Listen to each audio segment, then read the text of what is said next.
This is crazy out here. I mean, this is like the belly button of it all.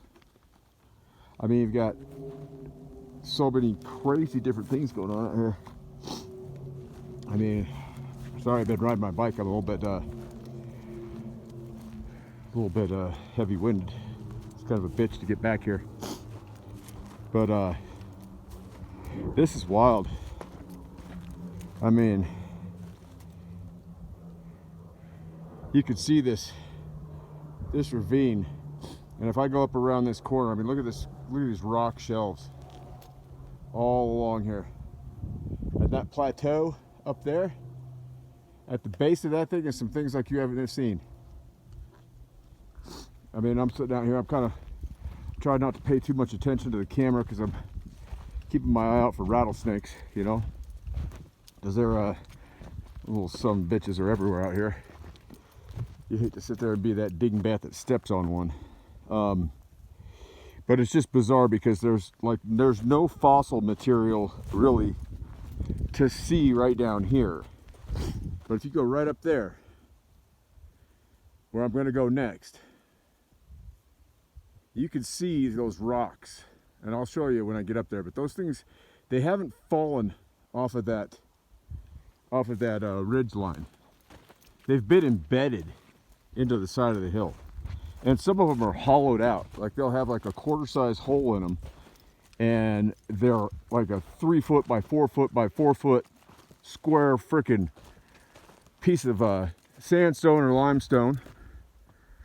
It's a little bit of each, but they're embedded going uphill. That's not how it works. I mean, yeah, granted, over the years you have rain and it you know, it's going to have sediment on the uphill side, but these things are huge, and some of them have quarter-size holes in them. And I got down the other day on hands and knees and took my flashlight and looked in, and they're hollowed out.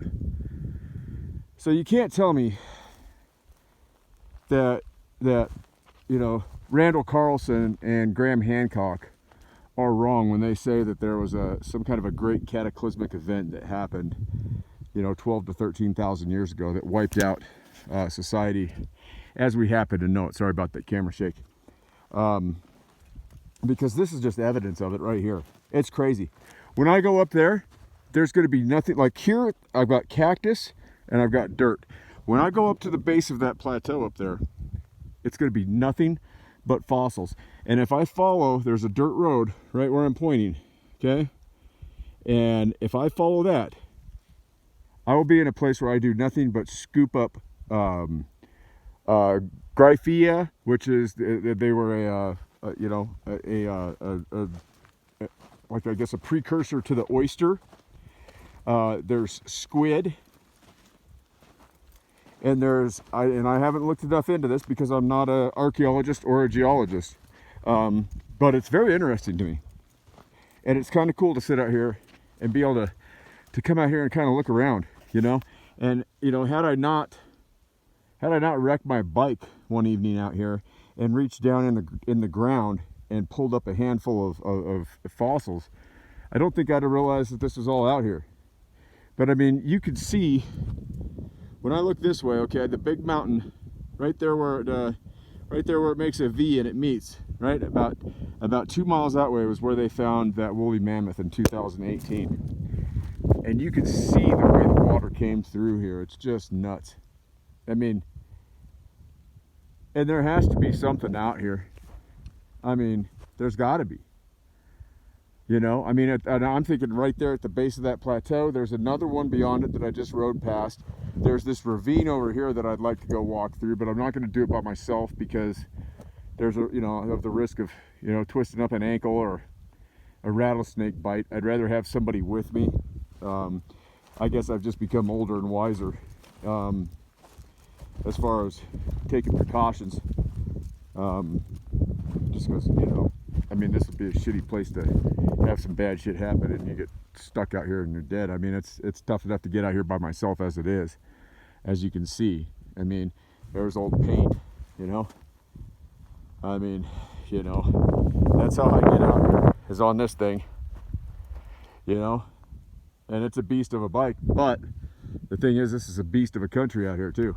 I mean, this is rock, sagebrush, rattlesnakes, coyotes. I've seen wolves out here, mountain lions. There's been bears, you name it. But anyway, for all you city slickers, I just thought I'd show you this and you know, let you have a look at what it's like out here and how cool it is. I mean, because really, this is like, I mean, when you think about it, this is like the navel, you know, of the earth. I mean, this is where it all, you know, I mean, I don't know. This is where a lot of things were initiated. I mean, we're 50 miles from Yellowstone Park. Yellowstone Lake is probably the biggest cauldron on the planet full of water. And maybe that's what burped and caused all this. I mean, if that thing blew up and it caused all that water to run out of there, it could have very well caused what we have out here. And you could see it. I mean, you could see the water lines. You could almost play it out, how it worked out. I mean, I don't see any other way around it. And I don't know. I'm like I said, I'm no geologist or archaeologist, but I mean, there's definitely something that happened, because I'm going to put another video out here in a second when I go up to this next spot, which is going to be right up there at the base of that plateau. And I'm going to show you what's on the ground.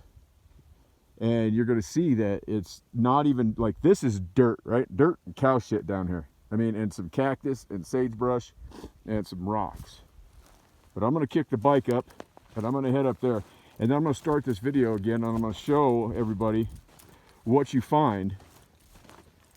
Not, I'd say maybe that's, I don't know, maybe 300 yards from me at the base of that thing. So I'm gonna come back in a second and have another video and show you what's been basically dumped up there. And you tell me, I mean, you come up with an explanation for me of how this happened. I'll be back in just a moment.